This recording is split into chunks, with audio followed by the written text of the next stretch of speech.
Hello les gens, on se retrouve cette semaine pour ma vidéo plat de Noël qui fait un peu chic, je dois avouer, mais vous allez voir, c'est pas si compliqué que ça à faire. C'est ma dernière vidéo de l'année, excepté le live que je vais faire dans une semaine. Pourquoi je m'arrête si tôt? Parce que dès début janvier, même dès le 1er, il y a de nouveau une vidéo et après je dois m'occuper de la promo de mon livre, donc il faut que je me repose un petit peu, que je reprenne un peu d'énergie. Petite info supplémentaire, je vais faire une FAQ début janvier, donc vous pouvez me poser toutes les questions que vous voulez, des questions d'ordre perso, pro, comme vous voulez, en commentaire, et du coup je me ferai une joie de vous répondre en vidéo. Pour cette recette d'exception, on a des meatballs sans viande, des pommes duchesse maison. Vous allez voir, c'est pas si compliqué que ça à faire. Des légumes glacés et une sauce qui vient napper tout ça. Pour réaliser les fameuses pommes duchesse maison, j'ai déjà cuit mes pommes de terre à la vapeur ou à l'eau. Mais l'important, c'est qu'elles soient entières avec la peau. Je vous conseille de prendre des pommes de terre à chair farineuse, comme la Binge par exemple. Là, j'ai de l'acoustique qui est aussi à chair farineuse et ça s'apprête très bien pour les pommes duchesse. J'épluche mes pommes de terre qui sont encore chaudes. C'est vraiment important qu'elles restent chaudes pour faire la purée. On préchauffe notre four à 180. Maintenant qu'on s'est bien cramé la main à éplucher nos pommes de terre, on va les transformer en purée. Alors pour ça, un petit moulin à purée comme ça, c'est le best. Sinon, un presse-purée manuel, mais surtout pas au blender, au mixeur, parce que ça va révéler l'amidon et ça aura une texture élastique. C'est pas ce qu'on veut.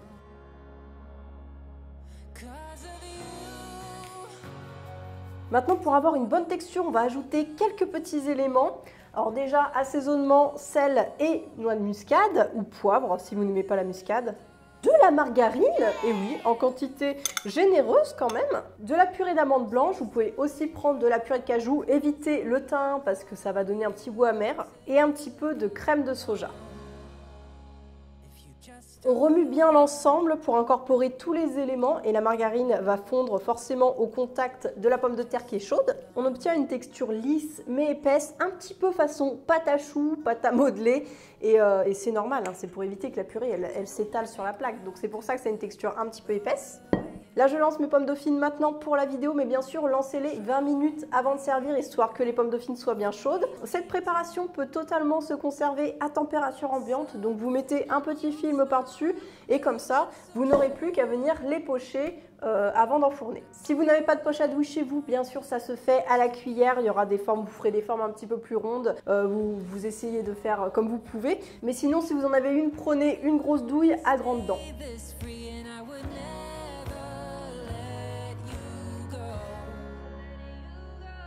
Alors c'est un petit coup de main à prendre, moi-même c'est pas parfait mais on se débrouille et faites-les bien en volume, en hauteur pour que ça soit plus joli. Donc on enfourne maintenant pour environ 20-30 minutes, vous surveillez, il faut qu'il y ait une jolie coloration. C'est le moment de sortir nos pommes duchesse du four.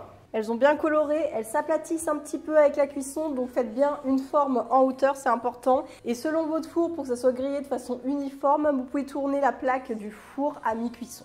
Pour les meatballs, on a déjà un oignon finement parce qu'en fait, on ne va pas venir les mixer après, donc ça va être la taille de l'oignon final. On fait chauffer notre poêle sur feu moyen et j'ajoute de l'huile d'olive. Une fois que l'huile est chaude, je mets les oignons et je laisse cuire pendant 7 minutes sur feu moyen doux. À côté, on prépare les différents éléments. Alors déjà, des protéines de soja, vraiment des petites protéines de soja, les plus petites que vous trouvez. Si vous en avez qui sont plus grosses que celles-ci, ce que vous faites, c'est que vous faites votre préparation. Et ensuite, dans un robot lame S, vous venez mixer en mode pulse quelques instants, histoire que ça enlève les gros bouts. On aura besoin, pour réhydrater les protéines de soja, d'eau bouillante. Et pour l'aromatiser, pour que ça soit un petit peu plus sympa, on ajoute du miso brun. Alors là, vous ne formalisez pas. Si vous n'en avez pas, vous mettez du bouillon de légumes et ça passera. Ça passera.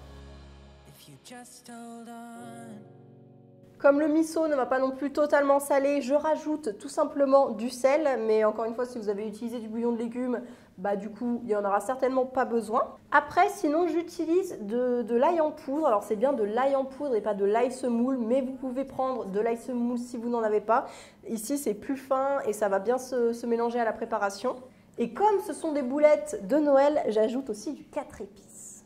Nos oignons ont coloré, donc on peut ajouter nos PST avec l'eau bouillante additionnée de miso, le sel, l'ail en poudre et le 4 épices. Portez de nouveau la poêle sur feu moyen, sur feu fort et vous laissez les protéines de soja se réhydrater pendant 5 minutes. Il ne faut surtout pas qu'il reste de liquide. Alors vous voyez là, ça commence à être bien et on continue à assécher la préparation. Ça peut un petit peu griller, c'est pas gênant. Bon, sans cramer non plus, vous faites attention. Notre préparation est prête, on peut la mettre dans un saladier et on va ajouter le reste des ingrédients pour former les boulettes. Notre farce est un petit peu refroidi, alors on peut ajouter le liant. On a de la fécule de maïs, de la chapelure et de la levure maltée. Alors vu que cette recette est normalement sans gluten si on ne pense pas à la levure maltée, ce que je vous conseille c'est de prendre de la levure de bière qui existe sans gluten, de la marque Ingevita par exemple. On peut en trouver aussi parfois en magasin bio. J'ajoute aussi des herbes fraîches. Alors j'avais déjà fait avec des herbes sèches, mais je préfère le résultat avec des herbes fraîches. Donc pour ça, vous prenez soit du persil, de la coriandre, une herbe que vous avez. Selon l'humidité de vos PST, vous voyez s'il faut rajouter un tout petit peu de fécule, c'est ce qui va ajouter du liant. Il faut que quand vous pressez les boulettes, ça se tienne.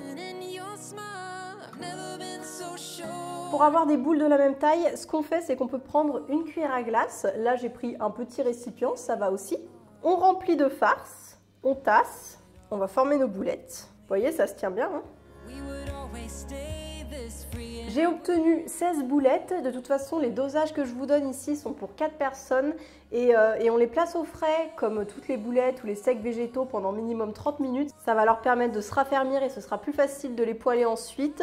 Vous pouvez donc totalement les préparer plusieurs heures avant votre repas. Pour les légumes, je suis partie sur quelque chose de différent. D'habitude, on fait souvent des légumes rôtis pour Noël, mais là, je me suis dit que j'allais vous montrer comment faire des légumes glacés. C'est sympa, ça change. Comme c'est la saison, je suis partie sur du navet et des carottes. Alors, je ne les ai pas épluchés, mais bien sûr, vous pouvez le faire. J'ai coupé les deux légumes de sorte à ce qu'ils cuisent simultanément. Je fais chauffer une sauteuse sur feu moyen. Je mets mes légumes.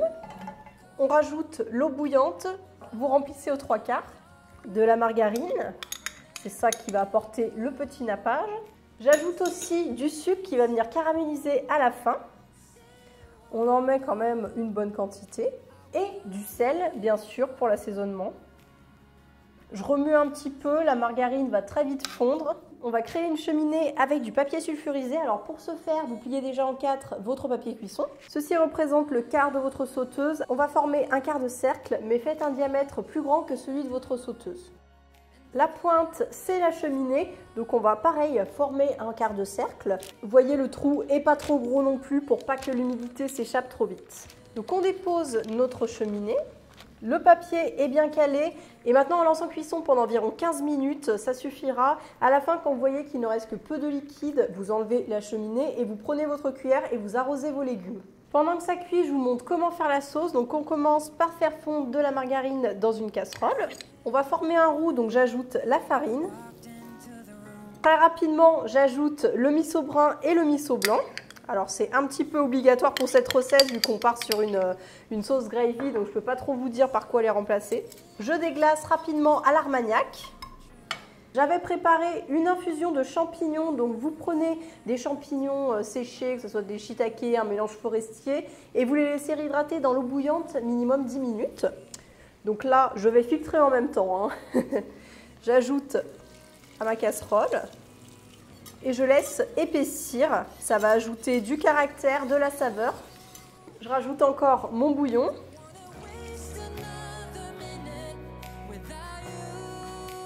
Pour la saveur, maintenant qu'on a mis le bouillon, on peut ajouter de la levure maltée ou de la levure de bière sans gluten, de la coriandre en poudre et de la Worcester vegan. Alors si vous n'en avez pas, soit vous n'en mettez pas, sinon vous pouvez faire un petit peu de vinaigre et un petit peu de tamari.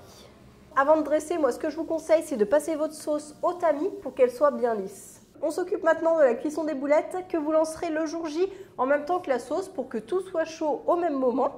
Donc là, je prends une grande poêle et je viens napper d'huile d'olive le fond. Une fois qu'elle est chaude, j'ajoute mes boulettes et je les laisse griller environ 10 minutes. Je vais attaquer le dressage, je vous montre comment je fais, mais bien sûr vous pouvez partir sur quelque chose de totalement différent si vous voulez.